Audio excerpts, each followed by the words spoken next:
Hello मेरे छोटे भाई बहनों, कैसे हो आप लोग। तो आज के इस वीडियो में हम लोग ना 12th के दीर्घ उत्तरीय प्रश्न का बहुत ही महत्वपूर्ण प्रश्न का हम लोग यहाँ पे सारे का आंसर देखने वाले हैं। एक एक करके सबका आंसर यहाँ पे याद करेंगे। वो भी कैसे प्रश्न का, तो दीर्घ उत्तरीय प्रश्न का, जो बार बार आपके एग्जाम में 2025 जो आपका एग्जाम होने वाला है ना, उसमें भी आएगा ही आएगा ये क्वेश्चन, क्योंकि ये बार बार क्वेश्चन पूछा है। ठीक है ना। तो चलिए जल्दी से एक एक करको अच्छे से निपटाते हैं, एक एक करके। ठीक है ना। चलिए पहला क्वेश्चन क्या बोल रहा है, देखिएगा कि अनुवांशिकता रूपांतरित जीवों से आप क्या समझते हैं। तो इसका जो राइट आंसर होगा वो ये होगा, ऐसे जीव जिनके जीन में क्या होता है, तो अनुवांशिक रूपांतरित होता है, उसे क्या कहते हैं, तो अनुवांशिकता रूपांतरित कहते हैं। ठीक है ना। क्या होता है अनुवांशिकता रूपांतरित, क्या होता है, तो जिनके जीन में, ठीक है, अनुवांशिकता रूपांतरित होता है ना, बदलाव होता है, उसी को अनुवांशिकता रूपांतरित जीव बोलते हैं। ठीक है, समझ में आ गया। चलिए अगले क्वेश्चन को देखते हैं, क्या बोल रहा है जाएगा, इंडोन्यूक्लियज प्रतिबंधन से आप क्या समझते हैं। तो इसका राइट आंसर हो जाएगा आपका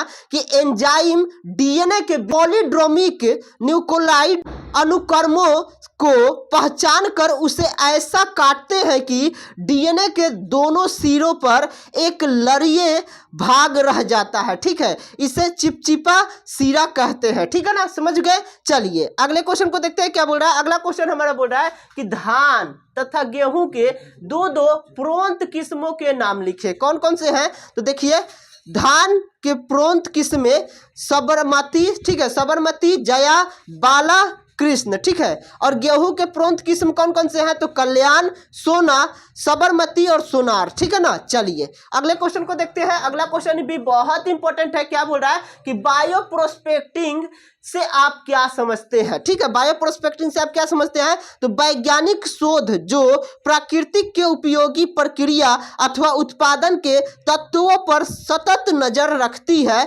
बायो प्रोस्पेक्टिंग कहलाता है। ठीक है ना। चलिए अगले क्वेश्चन को देखते हैं। अगला क्वेश्चन बोल रहा है कि एक पुंजक या कोलोन क्या है। तो एक पुंजक और कोलोन क्या होता है, देखिएगा इसके बारे में। जब अलैंगिक जनन में एक ही जनक भाग लेता है, इतना तो आपको पता होगा कि अलैंगिक जनन जो होता है उसमें एक ही जनक भाग लेता है। तो ऐसे जब जीव जन्म लेते हैं ना, तो दोनों समान होते हैं, मतलब उसका जनक का भी जो गुण होगा वो, और जो संतति हुआ है उसका भी गुण समान होता है। ठीक है, तो ऐसी क्रिया को क्या बोलते हैं, तो एकक पुंज बोलते हैं, पुंजक बोलते हैं, या कोलोन बोलते हैं। ठीक है ना। चलिए अगले क्वेश्चन को देखते हैं। क्या बोल रहा है कि शराब या अल्कोहल के दुष्परिणाम का वर्णन करें। शराब या अल्कोहल का दुष्परिणाम क्या क्या हो सकते हैं, तो कार्य क्षमता का अपेक्षाकृत काफी घाटा जाना। ठीक है, मतलब उम्मीद किया है कि ये काम हो जाएगा, पर शराब और अल्कोहल कर लिए तो बहुत लॉस हो जाएगा आपका। ठीक है, उसके बाद क्या बोल रहा है कि मानसिक विकास का उत्पादन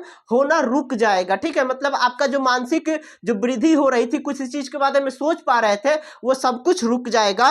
तीसरा क्या कारण है कि यकृत का खराब होना, यानी कि पेट में जो यकृत होता है ना वो खराब हो जाएगा। उसके बाद क्या बोल रहा है कि हृदय संबंधित रोग हो जाएगा, हार्ट अटैक आता है ना लोगों को। ठीक है, उसके बाद क्या बोल रहा है कि होश और हवस का खो जाना। ठीक है, हवस खो दीजिएगा, होश भी खो दीजिएगा। ठीक है ना। चलिए अगला क्वेश्चन बोल रहा है कि वाइटल इंडेक्स क्या है। तो जन्म दर और मृत्यु दर जिससे नापा जाता है ना, उसी को वाइटल इंडेक्स दर बोलते हैं। ठीक है, उसी को वाइटल इंडेक्स बोलते हैं। ठीक है ना। चलिए अगले क्वेश्चन को देखते हैं। अगला क्वेश्चन हमारा बोल रहा है कि हरित क्रांति पर संक्षिप्त में टिप्पणी लिखे। ठीक है, हरित क्रांति पर संक्षिप्त में टिप्पणी लिखना है। तो हरित क्रांति क्या था, इसके बारे में हम लोग बात करेंगे। तो खाद्य उत्पादन को बढ़ाने के लिए कृषि के क्षेत्र में जो प्रयास किया जाता है ना, तथा इसके फल स्वरूप उत्पादन में जो वृद्धि होती है, उसे ही क्या कहते हैं, तो हरित क्रांति बोलते हैं। ठीक है ना। चलिए अगला क्वेश्चन को देखते हैं। अगला क्वेश्चन क्या बोल रहा है कि एक पारिस्थितिक तंत्र से आप क्या समझते हैं।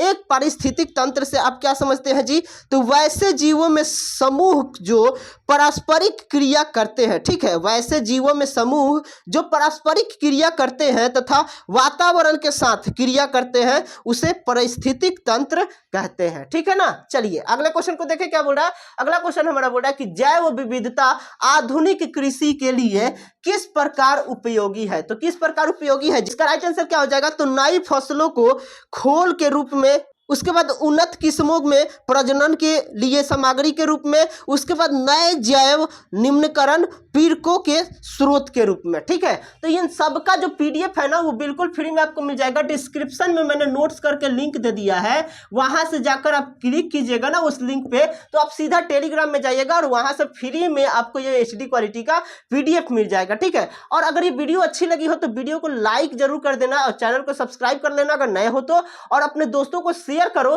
ताकि वो भी बायोलॉजी के दीर्घोत्तरीय प्रश्न को देख पाए और अच्छे से समझ पाए। ठीक है, मिलते हैं इसी तरह के शानदार सेशन के साथ, तब तक आप पढ़ाई करते रहिए। धन्यवाद।